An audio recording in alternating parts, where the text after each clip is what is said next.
Matt Walsh decided that he was going to say his latest inflammatory thing and get Media Matters to cover it. And so then we'll cover it. We're all a part of this symbiotic relationship here. But like, what did they say in The Lion King? The animals eat the grass, the plants eat whatever it is. The circle of life. It is the circle of life. Although, Matt Walsh, I wish I was not in a circle with him or really having to address this freak at all. But he's decided that he's going to just completely lie about the nature of being homeless in this country. And kind of like showing up to a school board meeting when you don't have any sort of relationship to that school district. It's super weird. He loves being around kids. Yeah. And so like this kind of claim is as old as like conservative media. I mean, I remember, was it Stossel who was doing this for the O'Reilly Factor, where he pretended to be homeless for a day? We just talked about this last week, like because they were talking about it. Like, it comes up all the time with them. They're always like pretending to be Stossel. I thought it was Steve Doocy on The Five or something. Doocy, yeah. It might have been that. Either way, they love pretending like being homeless is actually a really lucrative middle class job or some sort of grift. And it was Stossel. Oh, wow. He dressed up as a homeless person and then counted all the money and said, like, I could make a great living off of this. This is Matt Walsh's version. So if you're giving $400,000 to a random homeless guy, the chances that you're throwing money at a crazy, violent drifter is pretty high. And even if he isn't crazy and or isn't violent, it's still going to be a disastrously bad idea in nearly every case to give large sums of money to a homeless person. As I've tried to explain many times, most of these people aren't homeless simply because they have no money and they have no home. Okay? And anytime I say that, there's always the idiots who laugh. What do you mean? What do you mean they're not homeless because they don't have a home? That's the definition of homeless. No, you morons. Give them money and a home and they'll be homeless again 15 minutes later. Do you understand that? So that clearly shows that the problem is not simply they don't have money. No, give them money. Most of these people on the street have been given lots of money. Depending on where they are, panhandling is lucrative. Many of them make more money than people that work minimum wage and live in apartments. You can make hundreds of dollars a day doing that. Where does the money go? Where does it go? Does the magical money fairy come and take it? No, they spend it on drugs, is what they do. That's why they're still homeless. They're not stashing it away and hanging on to it. When's the last, of all the homeless people, how many of them have a stash somewhere of money that they're keeping and they're saving so they can start a bank account, or they can get a hotel room at least? Like, how many do you think? Almost none. And even the most rudimentary understanding of human nature makes all of this obvious. But many people today, despite being humans and having a nature, still somehow have little understanding of human nature. They don't get it. I don't understand how you could not get it. Yeah, I know how much.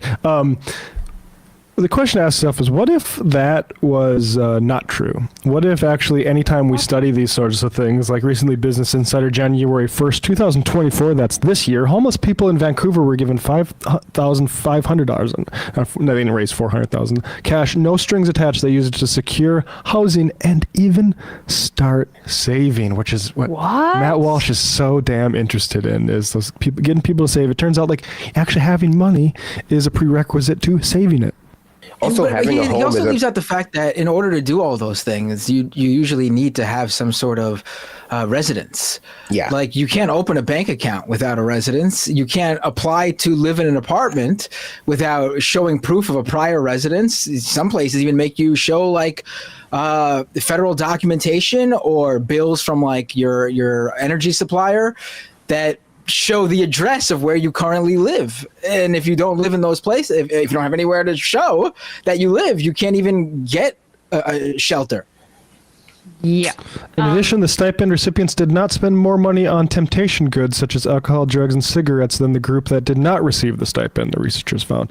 With the stipend, people spent more on durable goods such as rent, food, and transit, while also generating a net savings of a Canadian $777 per year by reducing their time in shelter. So just like that caller earlier, being poor is actually pretty expensive.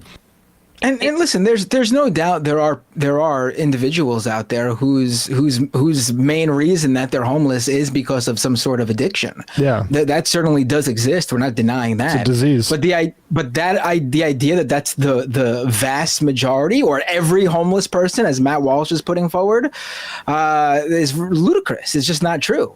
Right. No, it's a housing issue, and what Matt Walsh is doing is demonizing addicts to, basically protect real estate interests. Because you look at addiction rates in West Virginia, they're much higher, but housing is much cheaper, so you don't have homelessness like that. That's exactly right. Go ahead, And Brandon. he's also turning, homelessness like addiction into a moral failure, not a social failure, which is what it is. It's a moral failure. Obviously, we have enough homes in this country to house everybody. They might not be distributed properly because a lot of the homes that we build are in just like, places that no one wants to live, like places that get too hot, places that aren't near jobs. They're just being used by development companies to, get secure investments.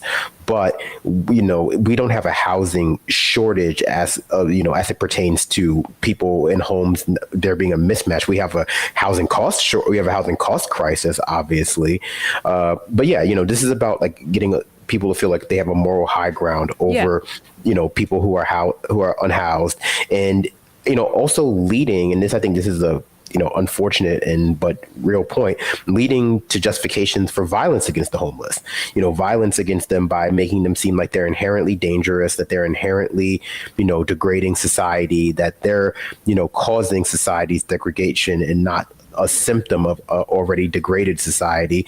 And we've seen what that results in, like that one firefighter in San Francisco or somewhere in California who was like attacking homeless people. Like, homeless people are way more likely to become the victims of violence than they are to be the perpetrators of violence. Most people who pretend like it's otherwise just don't like that they feel homeless people in their neighborhoods bring down the property value or make them feel afraid or make them feel uncomfortable.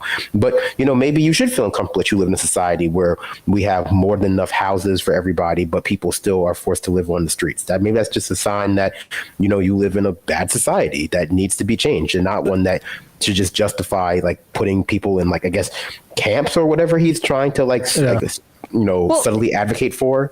2023 was the largest increase in homelessness since 2000, or since they began collecting HUD data in 2007. It increased by 70,000 people, homelessness 12%.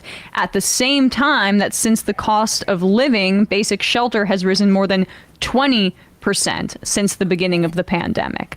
That is not a coincidence. It is not a personal pathology. It is the fact that because housing has become so financialized, overly commodified, and we've just allowed for housing policy to be monopolized and rates housing to be monopolized. Seems to care about. Sometimes they'll mention that. What is it, Blackstone? They had that's somewhat past their conscious. They don't seem to connect at all. They'll gesture to it, but then that is the reason in part why we've seen an increase in homelessness there. It's difficult to save money when you're on the street. You're worried about getting robbed, to Brandon's point about the idea that like you're more likely to be a victim of violence as a homeless person than the perpetrator of it. And also, there are so many homeless people who are either living in their car or considered homeless, who maybe got evicted, are in between jobs, got laid off, and then it perpetuates the cycle that Binder was referencing, where when you don't have a permanent address, you're not able to apply for jobs, and you don't have a bank account.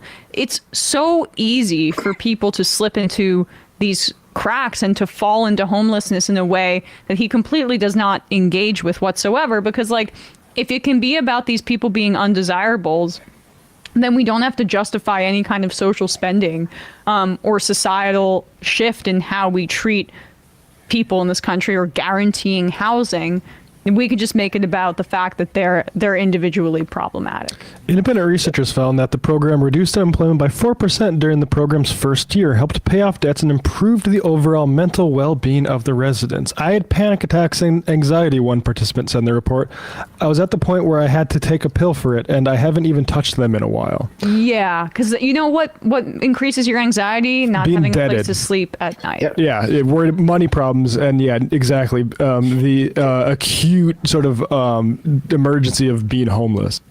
Yeah, I mean, it also flatters the egos of the conservatives who listen to this kind of thing to make themselves believe that they're making all the right choices that will always result in them having a successful life. You know, that there's not simply one bad month. They're not simply one bad month away or getting fired away from losing their homes and being in this circumstance, and having people like Matt Walsh, who they listen to, demonize them. You know, people, again, like he talks about addicts, like people don't do drugs in their own homes. Like they don't drink in their own homes. Like he doesn't come on his own show sometimes and like drink whiskey. Is he one of those Republicans who like does, oh yes, like, no, they do that at whiskey? the daily. Like, they do the "We're Straight as Hell" roundtable where they drink, they drink whiskey and have cigars.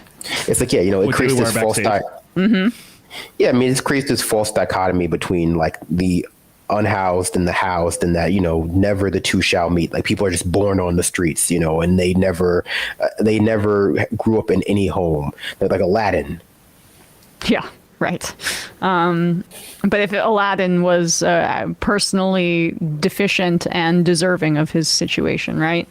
You know, Aladdin was crafty. Yeah, I guess like bootstraps theory.